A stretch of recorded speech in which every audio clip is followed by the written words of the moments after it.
Olá, tudo bem com você? Está começando mais uma edição do Dose de Saúde, o podcast do Grupo Santa Casa BH. E você, está nos assistindo pelo YouTube? Então não deixe de se inscrever no canal e ativar o sininho das notificações para ficar muito bem informado.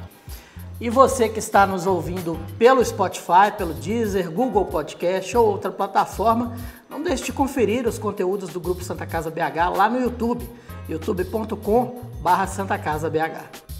Dose de Saúde, um podcast produzido pelo Grupo Santa Casa BH. Os últimos anos têm sido muito desafiadores para o Grupo Santa Casa BH.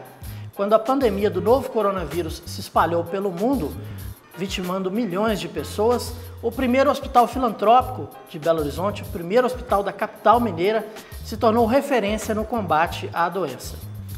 Com isso, foram necessários investimentos, adequações e superação por parte de milhares de profissionais que tiveram que vencer o medo da doença para fazer aquilo que fazem de melhor, salvar vidas.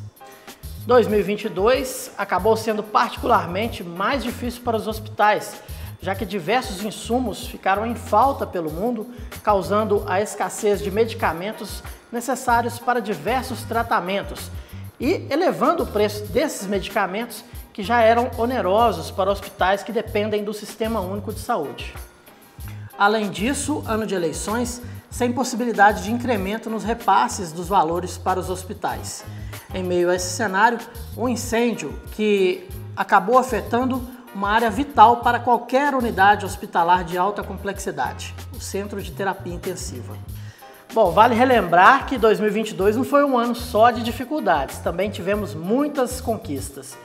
E para lembrar um pouco de tudo que aconteceu nesse ano, das perspectivas para o futuro, a gente recebe o provedor da Santa Casa BH, Roberto Otto Augusto de Lima. Tudo bom, provedor? Tudo bom, Marquinhos. Hoje é um prazer estar aqui com vocês, falar um pouco da Santa Casa, é sempre prazeroso, é sempre muito bom.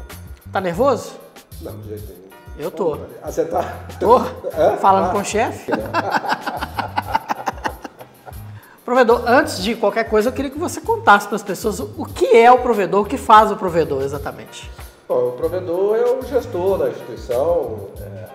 Eu costumo dizer que ele é o homogeneizador de interesses, né? Para que os interesses que existem na instituição, uma instituição desse tamanho sempre há muitos interesses rondando, e interesses legítimos, claro, mas a gente, como provedor, como presidente de uma instituição dessa, a gente tem que convergir esses interesses aos interesses da instituição, né? Que acaba representando os interesses de todos, tanto dos usuários como dos colaboradores e prestadores de serviços. Bom, e o Roberto Otto? Quem é o Roberto Otto? Você é de Belo Horizonte mesmo? Conta um pouquinho da sua história pra gente. Então, o Roberto Otto, a família do Roberto Otto é de Sabará, mas eu sou nascido em Belo Horizonte, sou advogado de formação, milito ainda na área, né, gosto muito da advocacia, mas tenho um histórico na saúde, né? Comecei na Santa Casa como conselheiro, um trabalho voluntário. O nosso provedor de honra me convidou, se eu não me engano, há uns 17 anos atrás. E aí eu fui conhecer a Santa Casa, ver o trabalho que a Santa Casa desenvolvia, a importância dessa instituição para o nosso estado, né? Só para a cidade de Belo Horizonte. E depois eu fui convidado para ser o interventor judicial do Hospital São Francisco de Assis. Naquela época o hospital estava insolvente e foi feita uma intervenção do Tribunal Regional do Trabalho e eu fui convidado pelo então vice-presidente, Dr. Caio Vieira de Mello, para ser um dos interventores no Hospital São Francisco de Assis.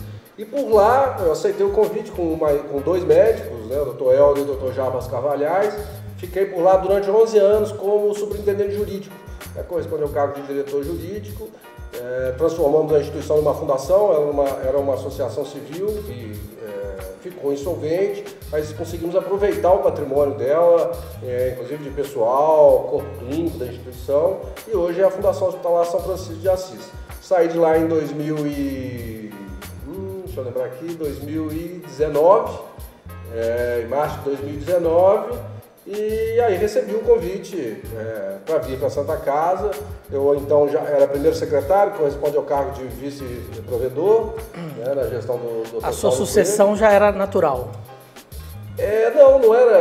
Eu assumi, eu já tinha assumido o cargo algumas vezes interinamente nos afastamentos do provedor Sal. E naquele momento, quando eu fui convidado, eles estavam passando um problema de saúde. E aí eu assumi interinamente e acabou que ele não voltou, né, para a provedoria. O problema de saúde dele se agravou naquela época.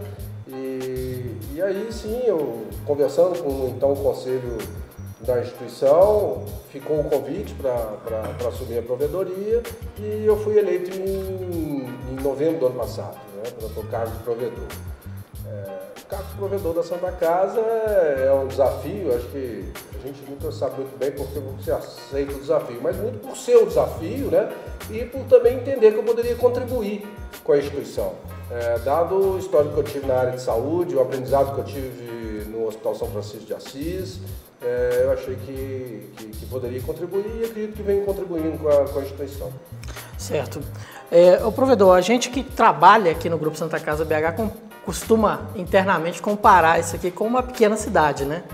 Aliás, chega a ser maior do que muitas cidades aí de Minas Gerais. É verdade. Com mais de 6 mil funcionários, com pacientes, visitantes, acompanhantes, circulam diariamente aproximadamente 15 mil pessoas por aqui, né? O provedor é um pouco prefeito de cidade pequena, tem que ficar circulando, saber o que está acontecendo, onde que tem que acudir ali. Acaba sendo, né? Eu acho que às vezes até é mais difícil que uma cidade pequena, porque um hospital e nós não somos só um hospital, nós temos uma faculdade, temos uma funerária, temos um asilo, né, com o Instituto Geriátrico Afonso Pena, e temos um hospital de saúde suplementar. Então é algo bem complexo. Então é desafiante, como eu já havia dito, mas chega a ser um pouco. A gente tem que tomar conhecimento, ou pelo menos eu tento tomar conhecimento de tudo que acontece na instituição. E o cargo do provedor, ele trabalha pensando sempre no futuro da instituição. A gente está sempre olhando à frente, né? Claro que tem os problemas do dia a dia, mas os problemas do dia a dia acabam que não são muito aqueles do provedor, mas ele tem que ter conhecimento para tomar as decisões para o futuro, né? E a gente interage também com o Conselho Deliberativo da instituição, com a nossa Assembleia Geral, com nossos associados. Mas é algo bem complexo. A gente, muitas vezes, você sai daqui, vai para casa e continua pensando em Santa Casa, final de semana também em Santa Casa, como é que eu vou fazer com aquilo, como é que pode ser aqui, vai se dar aquilo. Mas também é muito satisfatório, né? Desafiante e satisfatório. E a dimensão dos problemas, assim, chega, por exemplo, para você lá que está faltando um leite, está faltando uma roupa de cama, ou são problemas geralmente maiores para a instituição? Geralmente quando chega o problema que está faltando uma roupa de cama, não é uma roupa de cama, já é o problema do enxoval São milhares, né? São milhares o enxoval da Santa Casa, para vocês terem uma ideia, ele é substituído a cada 6 meses, né? Ele desgasta todo o enxoval em razão da lavagem, né? A lavagem com cloro. Então a gente tem que estar sempre pensando nisso, como é que vai repor o enxoval daqui. Claro que a gente trabalha com orçamento e acompanhamos isso quase que diariamente, a realização desse orçamento, buscando sempre recursos para a instituição, mas os problemas pequenos chegam também, né? É interessante, eu almoço todos os dias aqui, quase todos os dias aqui na instituição, e é a mesma refeição que é servida para os pacientes. E aí teve um dia que só tinha um ovo, né? Foi instituído o dia do ovo, eu não sabia, mas era uma medida de economia, uma vez por mês, e não tem carne, né? Frango, né? É ovo, né? Então esses problemas chegam na gente, né? Traz preocupação. Hoje, o principal meta dessa administração é alcançar a sustentabilidade, que a Santa Casa seja sustentável. A gente trabalha com déficit, a gente chegou até a ter algum momento de sustentabilidade, que nós não tivemos déficit no início do ano, quando a gente conseguiu negociar um contrato com o município de Belo Horizonte, que foi um desafio. Nós implementamos mais leitos, que era o legado da pandemia, mas também tivemos um incremento importante financeiro. E aquilo no primeiro momento nos deu certa sustentabilidade, mas logo se perdeu por causa da inflação, que na área de saúde ela tem vindo muito forte. Né? Os recursos que vieram por conta da pandemia cessaram também, né? Ou pelo menos diminuíram, né, provedor? E aí foram contratados profissionais para trabalhar, né? Enfim, a estrutura se manteve, né? Mas o recurso diminuiu, né? Diminuiu bastante. O Ministério da Saúde chegou a pagar R$1.600 e até R$2.000 por diário de CTI, para um exemplo, né? Durante a pandemia. E logo depois da pandemia isso voltou ao patamar normal, que hoje na Santa Casa é de R$1.180 com o incremento da Prefeitura, que a Prefeitura incrementa o que o Ministério da Saúde nos paga. E aí nós voltamos para a realidade do Sistema Único de Saúde, que é o subfinanciamento, infelizmente.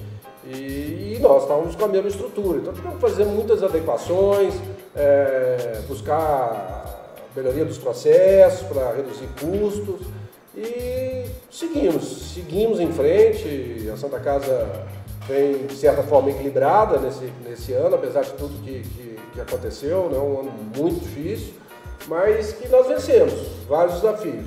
Ainda estamos buscando a sustentabilidade. E como é que nós buscamos essa sustentabilidade? Nós estamos trabalhando com governança da casa, implementando várias medidas,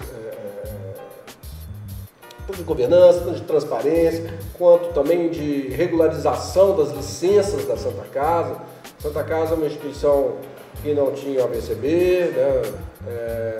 E isso também afeta a sua sustentabilidade, né? Então a gente vem nesses eixos, contratualizações, todas as relações com a Santa Casa, nós estamos buscando contratualizá-las, identificá-las, né? Para que a gente tenha mais controle e a gente vem obtendo bastante êxito nesse trabalho, sempre tendo a busca lá na frente da sustentabilidade.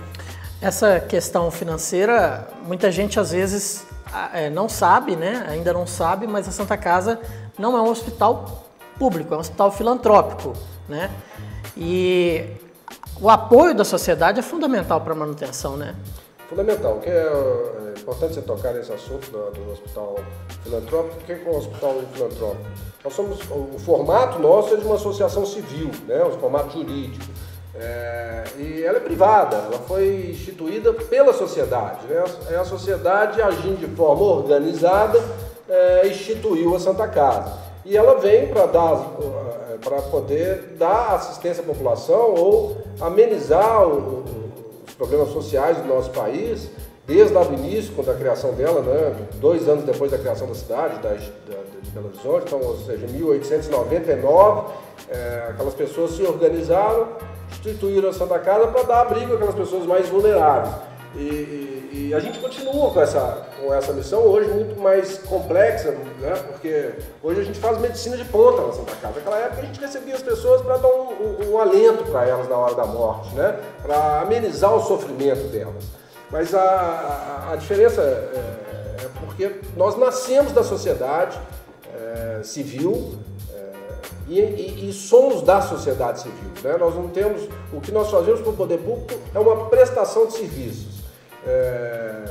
A prestação de serviços que tem, com todo o resultado financeiro que nós obtivemos, a gente reinveste na instituição para que ela tenha mais qualidade e aumente e amplie essa prestação de serviço. A finalidade que essas pessoas têm, hoje representada, a nossa sociedade é representada pelos nossos associados, a missão é de tornar a nossa sociedade um lugar melhor, né? Que a nossa sociedade tenha um amparo de saúde para que ela possa se desenvolver. É essa a função de um hospital filantrópico.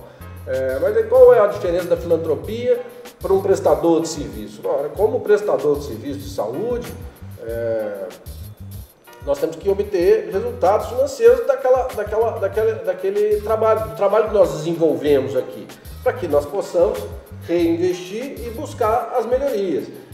Mas qual que é a diferença de uma empresa, né, não filantrópica? A diferença é que a empresa não filantrópica, os recursos financeiros que ela obtém, ela distribui o lucro, né? Ela distribui aquela que depois de pagar a operação, ela distribui entre os sócios. Aqui na Santa Casa não, tudo é reinvestido no próprio negócio, né? E também dentro da nossa filantropia está a fazer mais do que aquilo que o SUS propicia. E a Santa Casa faz isso, né?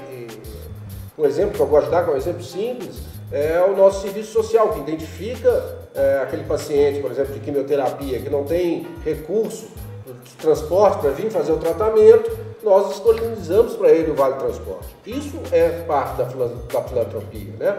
É a gente poder oferecer, muitas vezes, um tratamento melhor do que o SUS autoriza ou remunera. Certo, e como você já mencionou, provedor, acaba sendo um modelo mais eficiente também, né? Nossa eficiência, como nós somos privados, nós não estamos presos às amarras, por exemplo, de um hospital público, né? Tem que fazer concursos, os funcionários são estáveis, ele tem dificuldade em fixar remuneração, em remunerar por produtividade. Né? Nós não, nós funcionamos como uma empresa privada realmente. Então nós temos toda essa flexibilidade que o sistema privado oferece. Tá. Provedor, vamos lembrar um pouquinho do que aconteceu em 2022? Vamos começar com a abertura do CTI pediátrico, que foi inaugurado antes, né? Acho que foi ano retrasado, se eu não me engano. Foi no final do ano passado, né? Mas esse ano é que ele começou a funcionar como CTI pediátrico, sim. Né? Um ganho muito grande para a sociedade. A Santa Casa é referência em pediatria, principalmente alta complexidade, né? E a falta de leitos dessa especialidade no estado inteiro é enorme, acho que até no país. Eu posso dizer que o país é carente desses leitos, né, de CTI pediátrico, inclusive até profissionais que são difíceis de contratar. Você não tem muito intensivista pediátrico. Então isso faz uma diferença tremenda para o nosso estado. Nós recebemos aqui pacientes de todos os municípios do estado e até de outros estados para se internar aqui na Santa Casa. Falou com alta complexidade em pediatria, fala de Santa Casa. Referência nacional, inclusive, em tratamentos aí como cardiopatias congênitas, né? Tem gente que vem de outros estados para ser atendido aqui. Para ser atendido aqui, dado a excelência do nosso corpo clínico também, né? Certo. Provedor, a pandemia esse ano começou a dar uma trégua, né?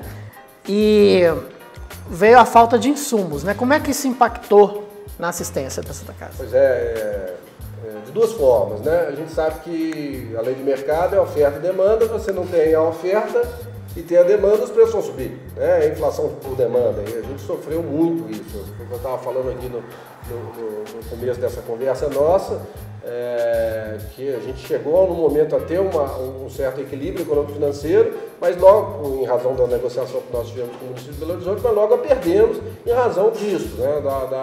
da escassez de produtos, e os preços foram à lua, né? A gente teve unidade de soro, que nós, antes da pandemia, até um certo período durante a pandemia, você comprava R$6, R$10, e chegamos a comprar R$35, R$36 uma unidade de soro dessa. Então impactou muito as nossas finanças, o nosso orçamento. Além disso, nós deixamos de atender muitos pacientes também, né? Nós tivemos aí, logo nos primeiros meses do ano, uma crise de falta de contraste, né? Utilizado nos exames cardiológicos, oncológicos, e quando encontrávamos para comprar era com 1000% acima do preço de referência. E acabamos conseguindo importar, mas demorou bastante. Então isso nos impactou, tanto na assistência, quantitativo de pacientes que nós deixamos de atender, e também nas finanças da instituição, porque pede por produtividade, né? Pede por produtividade. Você tem as equipes mobilizadas, você não pode desmobilizar a equipe porque está faltando insumo, só que elas não estão conseguindo produzir, então você não tem um retorno financeiro para poder fazer frente a essas despesas. Outro assunto que foi muito repercutido esse ano foi o piso salarial da enfermagem, muito merecido, por sinal, né, mas que gerou uma discussão de constitucionalidade e acabou sendo barrado e está em discussão lá no Supremo Tribunal Federal. Qual que é a perspectiva disso, provedor? Pois então, a Santa Casa sempre defendeu o piso da enfermagem.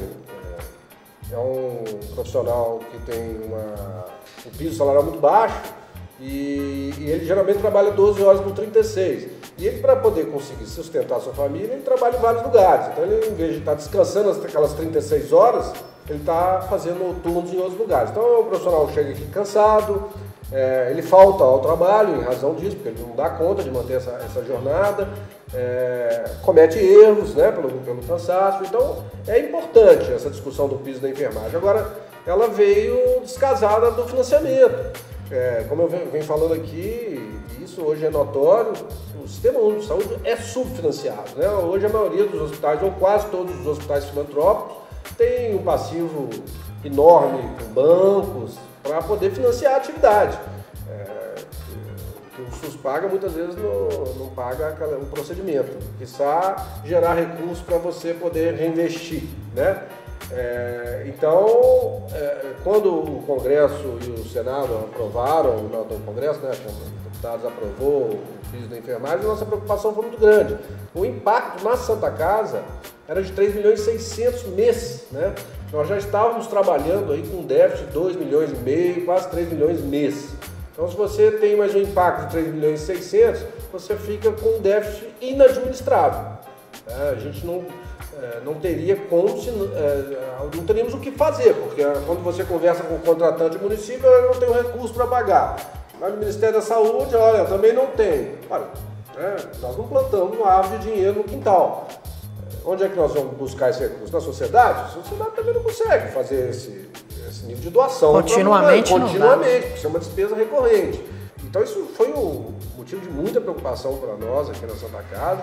Chegamos a ingressar com uma ação judicial contra o município, o Estado e a União, requerendo que eles repassassem esse gasto, essa despesa a mais que nós teríamos. Conseguimos uma liminar, né? Mas ela acabou que foi desnecessária porque o STF suspendeu. Mas eu acho legítima essa discussão, esse implemento aí do piso para a classe de enfermeiros e enfermeiras, mas tem que ser feito com responsabilidade, tem que se pensar em como se vai financiar isso. Se nós já temos um sistema subfinanciado, isso só ia agravar esse quadro. Então, da forma como foi colocado e como está ainda hoje, que está aguardando a fonte desses recursos, não apareceu até agora, nós teríamos aí desassistência. Certamente nós teríamos uma redução da assistência, precarização do serviço, porque você teria que reduzir o quadro de trabalhadores para fazer o mesmo atendimento e o agravamento da situação financeira dos hospitais filantrópicos. Provedor, 27 de junho de 2022 é uma data que eu acho que vai ficar marcada para sempre, né, em quem vive a Santa Casa BH. Foi a noite do incêndio lá no 10º andar. Você estava aqui, né, provedor? Como é que foi aquele dia? Como é que você se portou?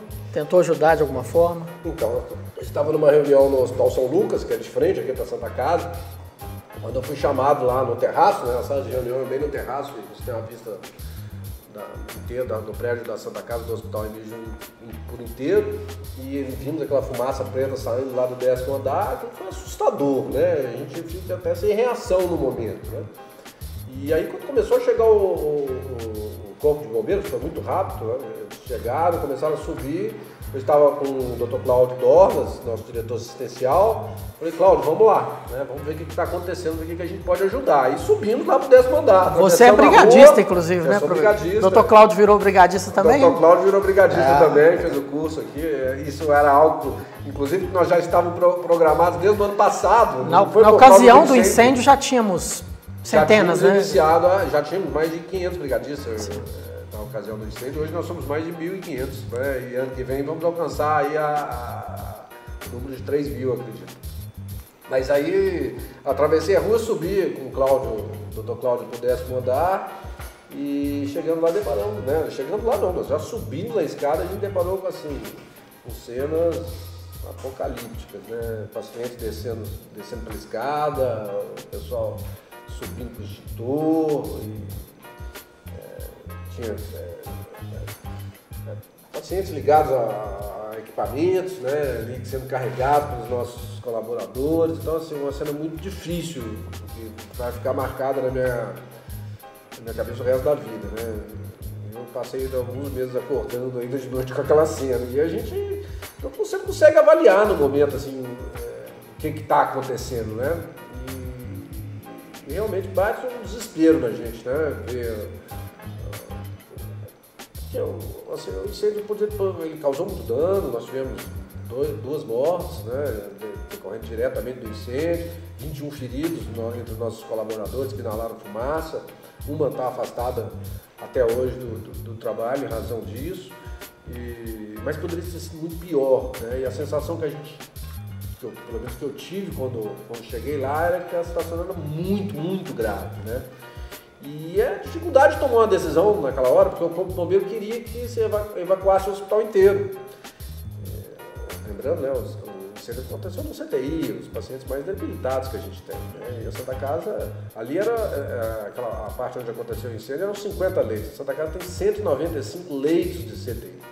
Então você imagina você evacuar esses pacientes para a rua. O risco é muito grande de morte com esses pacientes. Poderia ter impactado muito mais. Né? Poderia ter impactado muito mais. E a sensação que você tem quando você está vendo aquela cena é que o impacto vai ser muito grande, né?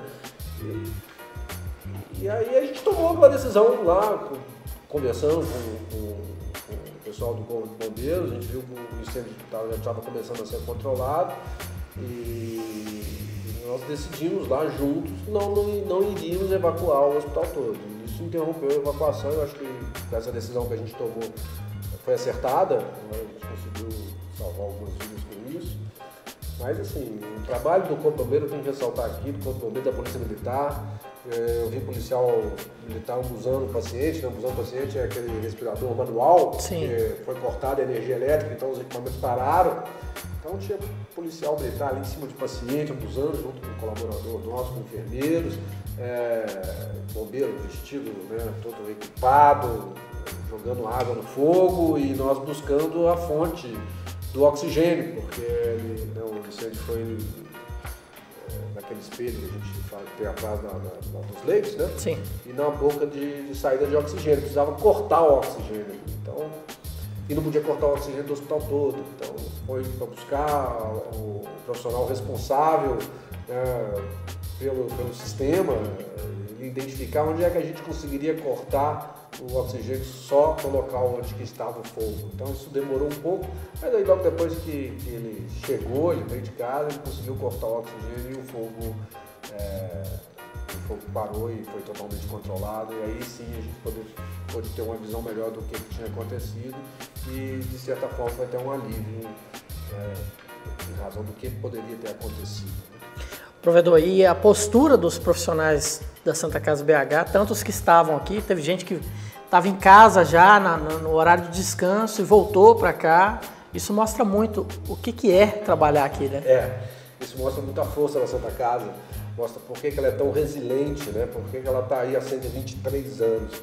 E isso vem dos colaboradores que amam a instituição. A gente vê isso assim, nitidamente numa ação dessa no incêndio. Tinha médicos, enfermeiros, pessoal do administrativo, que não estavam de plantão, porque era às 7 horas da noite, não estavam aí. Então vieram de casa, né? Encontrei com o diretor clínico, encontrei com médicos do São Lucas, né? Que nem a turma na Santa Casa vai sair de lá para cá. Enfermeiras, muita gente, né? Viu lá na televisão que estava tendo incêndio e correu para cá para ajudar, né? Arriscando a própria vida, né? E é isso que é a força da Santa Casa. Eu acredito muito nisso. E a gente vê, é notório. Passado o susto, hora de fazer um balanço, né, do tudo que aconteceu e tentar recuperar, né, o que dá para ser recuperado, foi o que foi feito. E, mais uma vez, a sociedade abraçou a Santa Casa. Pois é, quando passou o primeiro momento do susto, a gente vai avaliar, primeira coisa, os prejuízos e como é que nós vamos colocar esses leitos pela preocupação que nós tínhamos. Além de, claro, né, dar assistência para a família das 2 vítimas que nós tivemos e para os nossos colaboradores, mas pensando em como é que vamos retornar com esses leitos, como é que nós vamos colocar esses leitos para funcionar. Então, no dia seguinte, eu tive um convite de um deputado que é líder da bancada mineira hoje lá na Câmara dos Deputados, o deputado Diego Andrade. Me convidou para estar com o ministro da Saúde para a gente buscar uma fonte de recursos para poder repor esses leitos. Eu fui para Brasília no dia seguinte, voltei no mesmo dia. No outro dia o ministro veio aqui, veio ver a situação, prometeu aqueles 10 milhões de reais, que foi bem divulgado na imprensa. Acabou causando foi muito benéfico para a Santa Casa, mas ao mesmo tempo atrasou um pouquinho a campanha, porque é um recurso que vai demorar a chegar. Né? Justamente. O poder público tem essa dificuldade em razão da legislação de ano eleitoral, ele não podia passar recursos para a gente. E isso só vai poder acontecer no ano que vem, de uma forma, vamos dizer assim, um pouco burocrática, que é por meio de um sistema que o Ministério da Saúde tem, que não permite nem nós fazermos a aquisição de tudo que nós precisávamos. Então, quando o ministro esteve aqui e falou isso e passou essa verdade para a gente, que não daria para poder, o recurso não ia chegar a tempo, nós abrimos esse leito esse ano ainda, né? E aí vamos ter que buscar na sociedade, né? Vamos buscar aqui para quem instituiu a Santa Casa, para quem mantém realmente a Santa Casa funcionando, que é a sociedade, né?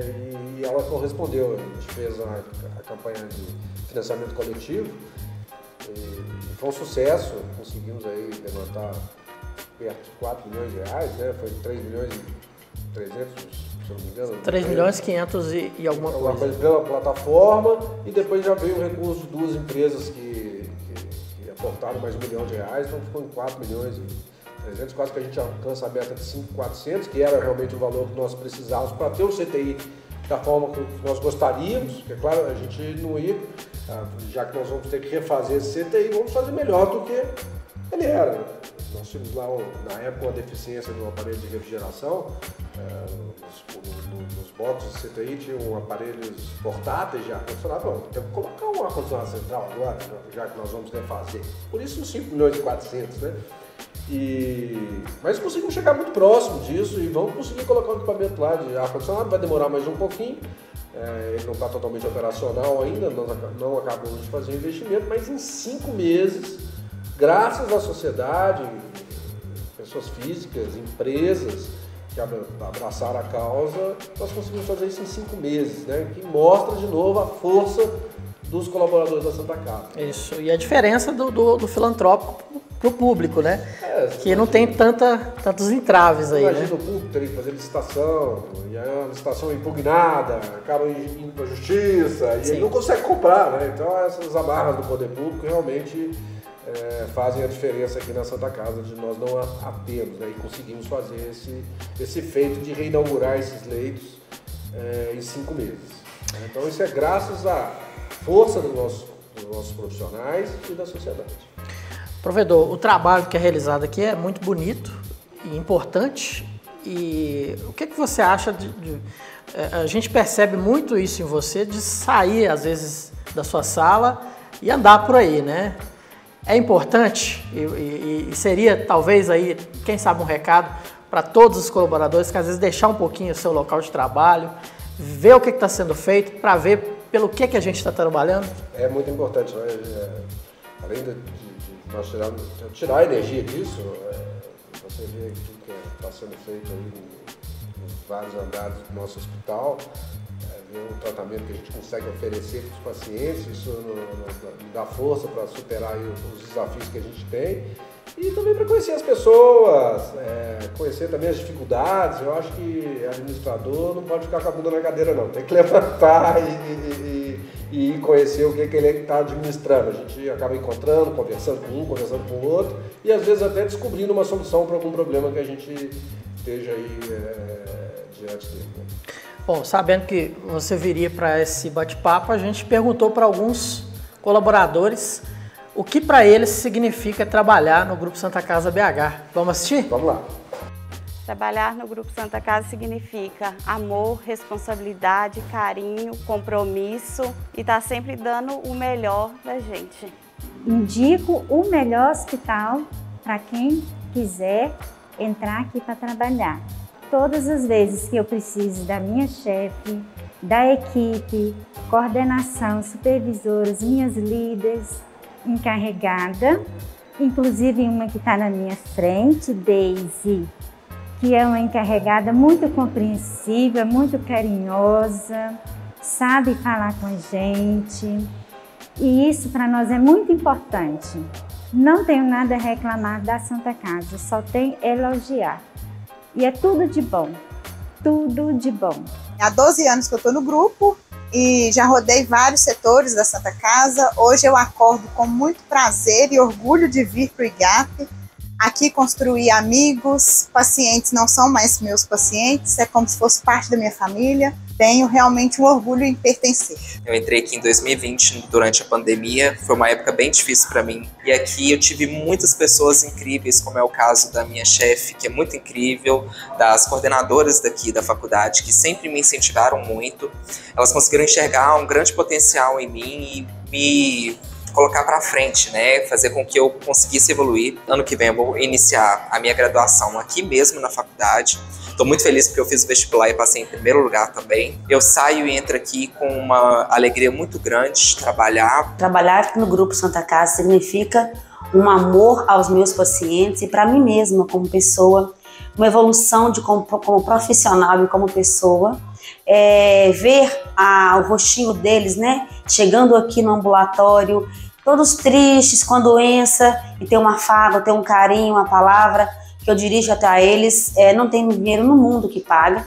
Trabalhar para mim no Grupo Santa Casa é existir como pessoa e exercer um profissionalismo dia após dia. Trabalhar no Grupo Santa Casa BH, para mim é um prazer. A gente trabalha com amor, com humanização, com o próximo, fazendo o nosso melhor todos os dias para todos os pacientes aqui dentro. Eu agradecer, para mim trabalho no Grupo Santa Casa, gratidão e orgulho no mesmo tempo, porque para mim tem muito gratidão pela Grupo Santa Casa, porque é o único lugar onde, desde que cheguei no Brasil, já faz 8 anos, estou vivendo aqui no Brasil, a única empresa que me deu a oportunidade de participar num processo, de conseguir entrar, faz parte desse grupo, onde retornei, consegui evoluir, de ser um pessoal melhor, questão de trabalho e questão de pessoas minhas. Hoje em dia me vejo bem melhor do que eu era alguns anos atrás. Então eu tenho muito gratidão e orgulho de fazer parte do Grupo Santa Casa. Legal, né, provedor? É isso, né? A Santa Casa tem essa preocupação em dar oportunidade. A gente vê isso. Outro dia a gente estava num café com o provedor, né? Um evento que a gente tem com os colaboradores todo mês, eu tomo um café com eles. E tinha um senhor, agora não vou me lembrar o nome dele, ele aposentou, mas ele ingressou aqui com 50 anos, ele falou que ninguém dava oportunidade para ele, né?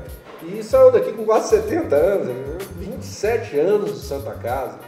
E aí você vê como é que vale a pena dar uma oportunidade, né? Porque se ele ficou aqui 27 anos, é porque ele era um bom profissional. Ele foi promovido, inclusive. Eu sou o Geraldo Egino. Isso mesmo, Geraldo Egino. Já foi promovido, quer dizer, ele merecia a oportunidade, o mercado não dava e a Santa Casa deu a oportunidade. Então, a gente tem muito essa preocupação. Dar oportunidade para quem está aqui dentro e quem está fora e quer também fazer parte do grupo, a gente sempre preocupa em desenvolver também o trabalhador, dar oportunidades de melhoria para ele, tanto de estudos, várias formas, né? Esse ano a gente lançou um programa de diversidade, que eu acho que isso também é uma das forças da instituição. Antes nós não tínhamos um programa, apesar de sermos bastante diversos, né? Até um jordaniano a gente tem, né? Você viu? Conhece ele, o Emad? Pois é. Trabalha na funerária, o Emad. Depois jordaniano. Uma figura ele, muito gente boa. Não conheço, depois eu vou lá para conhecer. Eu acho que ele é mais brasileiro do que muito brasileiro. Gosta de fazer piada. Então, você vê, essa diversidade, a gente não tinha um programa, mas já somos bastante diversos. E agora nós temos um programa de diversidade, nós viemos aprimorando nossos métodos de seleção para que seja dada oportunidade, né? Então, isso vem aumentando ainda mais a força da nossa instituição. Certo. Provedor, um detalhe, um assunto polêmico, mas que não podemos deixar de falar, o Hospital São Lucas. Esse ano, algumas mudanças tiveram que ser feitas na instituição, né? Mudanças não muito populares, porém necessárias. Um dos principais problemas que eu me deparei quando cheguei aqui na Santa Casa era o Hospital São Lucas. Com prejuízo, né? O Hospital São Lucas estava com prejuízo aí de quase R$2 milhões mês. Né? E aí nós temos que lembrar, o São Lucas é um hospital de saúde suplementar. Ele foi, ou seja, saúde suplementar trabalha para operadoras de saúde, é um prestador de serviço para operadoras de saúde que, por sua vez, visam lucro. Né? Não são instituições filantrópicas operadoras de saúde, elas visam lucro e nós prestamos serviço para elas. Então nós também temos que ter lucro. Muito diferente da Santa Casa. E na história do São Lucas, ele foi pensado e instituído pelo provedor Hugo Werneck, então quando eu ainda era diretor clínico aqui na Santa Casa, e ele viu que a capital precisava de um hospital para atender aquelas pessoas que podiam pagar. Ele viu uma oportunidade de mercado e pensou, olha, vamos fazer um hospital para as pessoas que possam pagar, e o resultado que a gente obter financeiro desse hospital, nós vamos aplicar lá na Santa Casa, na filantropia. Ajudar quem não pode pagar, né? Ajudar quem não pode pagar. Essa era a ideia de Hugo Werneck. E, infelizmente, o São Lucas estava vindo numa trajetória de prejuízo um mês após o outro. E nós precisávamos resolver isso. Já tinham passado várias administrações lá pelo hospital e ainda não tinham conseguido achar essa solução. E a solução passava por decisões difíceis, que não agradam todo mundo, principalmente quem estava sendo afetado por essas decisões, e uma delas foi o fechamento da pediatria. A pediatria do São Lucas estava com prejuízo de 500, 600 mil reais por mês, né?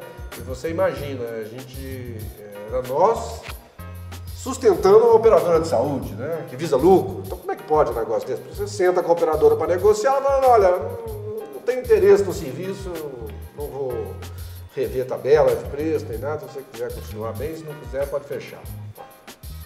Então vamos fechar, né? Por que a Santa Casa vai financiar esse serviço? Não tem como. Então a gente foi obrigado a tomar essa decisão de fechar o serviço de pediatria, também reduzimos o número de leitos de CTI e estamos preparando o hospital, estamos transformando ele num outro hospital, com outro viés, um viés que a gente vê uma oportunidade de mercado, para que ele volte a ser superavitário. Ele nunca deixou, acredito, de oferecer um serviço de saúde de qualidade, apesar de enfrentar prejuízos recorrentes, mas... É um corpo clínico diferenciado, né? Um corpo clínico diferenciado, um corpo clínico que atua também na Santa Casa. Você imagina a experiência que esse corpo clínico tem aqui na Santa Casa, que recebe pacientes com todas as enfermidades possíveis, né? É muito diferente de um hospital de saúde suplementar. Infelizmente, nós temos um país com muitas necessidades, desigualdade social muito grande e muitas enfermidades elas decorrem da situação social do paciente ou daquela família, ou daquela pessoa. Então a Santa Casa tem essa experiência, porque ela recebe esses pacientes. Num hospital de saúde suplementar, classe social mais alta, não tem muito essa experiência, o médico não tem muita oportunidade de ver aqueles casos. Mas esse corpo clínico experiente, ele atua lá no São Lucas. Então ele consegue identificar uma doença mais rápido, ele consegue meios de tratamento, tecnologias também, porque a gente investiu muito nisso no decorrer desses anos do São Lucas. Mas então, a qualidade eu acredito que o São Lucas nunca perdeu. Apesar de precisar de investimento em infraestrutura, em razão dos prejuízos ele não estava recebendo investimento, mas ele precisava se readequar ao mercado existente hoje. Não adianta você querer fazer com que uma empresa, uma instituição atue onde não haja demanda, né? Ou então um eterno prejuízo, né? E essa transformação vai possibilitar oferecer outros tratamentos igualmente importantes, né? Sim, justamente. Nós estamos fazendo investimento para que eles tenham um tratamento em hemodinâmica, né, em cardiologia forte, uma atuação cirúrgica também forte. Também estamos, provavelmente, nos próximos meses aí, nós estamos colocando a oftalmologia lá também para fazer atendimento. É uma transformação dolorosa, lenta, não na velocidade que nós gostaríamos que fosse, mas eu acredito que logo no primeiro trimestre de 2023 nós já vamos estar obtendo resultados. Obras na fachada já acontecendo, vai embelezar a cidade aí, né? Pois é, você viu, começou a pintar aquela parte, tomara que os pichadores que estiverem nos ouvindo não voltem lá para pichar, né? Enfeiam a nossa cidade, principalmente um imóvel tombado como São Lucas. Estamos fazendo a pintura na parte dos fundos dele, e a parte da frente já estamos estudando como por ser um prédio tombado, ele tem um revestimento de pó de pedra que é muito caro, muito oneroso. Aí nós estamos conversando aí com o IFAM para ver uma forma de revitalizar essa fachada. Vamos pintar ele por dentro também, está recebendo um elevador novo, está recebendo um equipamento de hemodinâmica novo. Então estamos fazendo investimentos importantes, readequando processos para que nós tenhamos um novo São Lucas, sem perder a tradição. É isso aí, boas notícias então. E nesse mês de dezembro nós tivemos outro incidente, né? Dessa vez com água, que foi lá no Centro de Especialidades Médicas. Felizmente nada muito sério, né, provedor? Mas falando um pouco, voltando um pouco àquele assunto de sair um pouco do seu escritório, sair da sua mesa ali, eu fiquei sabendo que você inclusive esteve lá, agradecendo o empenho dos colaboradores que se dedicaram no final de semana para colocar tudo em ordem, né? Pois é, estourou uma válvula na área de atendimento, logo na recepção lá do Centro de Especialidade Médica, e inundou de água, queimando computadores, pasta de documentos, né, o teto de gesso ficou ameaçado de cair, e novamente o nosso pessoal, os nossos profissionais agiram rapidamente, porque a consequência aí, não tanto o prejuízo material, mas seria assistencial, porque na segunda-feira nós tínhamos 1.200 consultas agendadas, né? Então você imagina, dessas 1.200 pessoas que foram lá fazer a consulta na segunda-feira, a maioria vem do interior, né? Então se nós não conseguíssemos, se o nosso pessoal não conseguisse, sábado e domingo, refazer tudo, colocar computadores novos, ligar a rede, para colocar isso para funcionar, nós temos 1.200 pacientes com consultas remarcadas, né?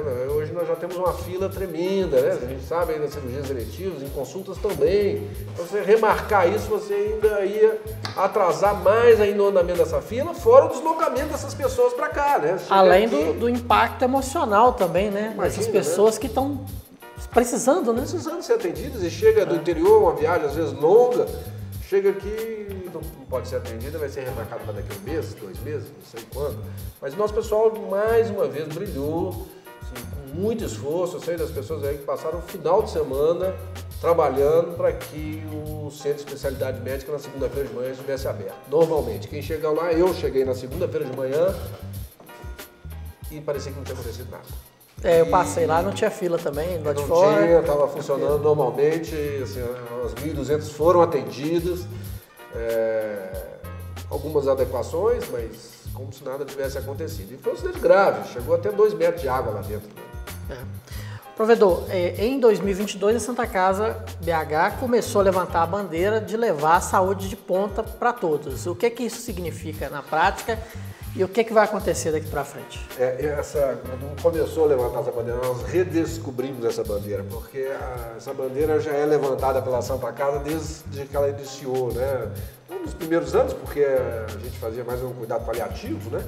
Não tínhamos recursos, nem a medicina tinha muitos recursos, principalmente no Brasil, mas aí eu vou aqui citar novamente o nosso provedor Hugo Werneck.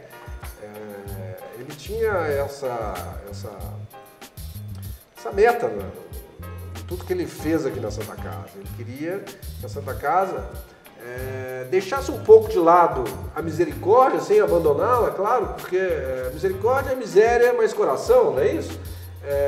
Mas ele falava, não, nós continuamos, nós somos misericordiosos, mas nós temos que fazer mais do que isso. Nós temos que desenvolver a medicina no nosso estado, no nosso país, e conseguir oferecê-la para o maior número de pessoas possível, né? Naquela época, 1908, 1920... Dava-se conforto, né? A preocupação era o conforto e não cura, né? E não cura. E naquela época isso parecia impossível. E hoje a Santa Casa faz isso. Ela oferece saúde de ponta para muitos. E nós temos isso hoje como bandeira, mas não para muitos, mas para todos. Então a gente trabalha para que nós possamos oferecer eficientes para que possamos utilizar o recurso público que nós recebemos, contra a prestação de serviço que nós fazemos, da melhor forma possível, para que podemos atender o máximo de pessoas possível. Tá certo. Provedor, agradecer a sua presença aqui, ilustre, né? Entrevistar o chefe. E deixar espaço para você fazer suas considerações finais, de repente deixar um recado aí para os nossos colegas colaboradores e também para a sociedade mineira, né, que tanto ama a Santa Casa BH. Pois é, eu que agradeço estar aqui, podendo falar da Santa Casa, é sempre um prazer. Nós temos várias boas perspectivas para os próximos anos. Uma delas que a Santa Casa está para ser pintada, né, o prédio principal. Nós temos um projeto aprovado pela Lei Rouanet, já começamos a captar recursos. Tem algumas burocraciazinhas ainda para ultrapassar junto ao IFAM, para o prédio ser também tombado. Mas nós vamos ter uma nova Santa Casa pintada por fora e por dentro, porque nós ganhamos as tintas, isso depois vai ser, eu estou dando aqui um spoiler, depois vai ser aí divulgado, nós ganhamos a tinta para pintá-la por dentro também. Temos novos equipamentos chegando, eu vi no ranking hospitalar essa semana, de que a Santa Casa é o terceiro hospital mais bem equipado da América Latina.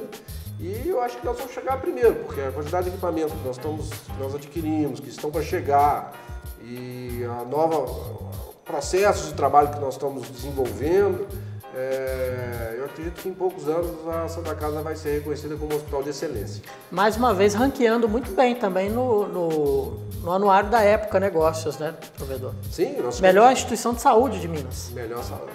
Pelo terceiro, quarto ano consecutivo, né? Sim. Isso reflete muito a força do nosso pessoal, né, dos nossos profissionais. Eu acredito muito que seja essa a nossa principal energia. E também desse amor que a sociedade tem pela nossa instituição. Eu falo, a Santa Casa é nossa, é sua, de nós todos, porque ela é da sociedade. No formato de associação, nossos associados somente representam todos vocês, né, que acompanham a sociedade mineira, e podem continuar, e eu acho que vocês vão amar ainda mais ela, porque eu acredito que nós vamos conseguir transformar essa instituição para algo ainda melhor do que ela é. Dose de Saúde, um podcast produzido pelo Grupo Santa Casa BH. Espero que vocês tenham curtido esse Dose de Saúde. Deixe seu comentário aí, deixe sugestões para os próximos episódios. Se você está ouvindo pelo Spotify, pelo Google Podcasts, pelo Deezer, não deixe de conferir o conteúdo do Grupo Santa Casa BH lá em youtube.com/Santa Casa BH. Muito obrigado a todos e até o próximo Dose de Saúde. Tchau! Tchau, um abraço a todos.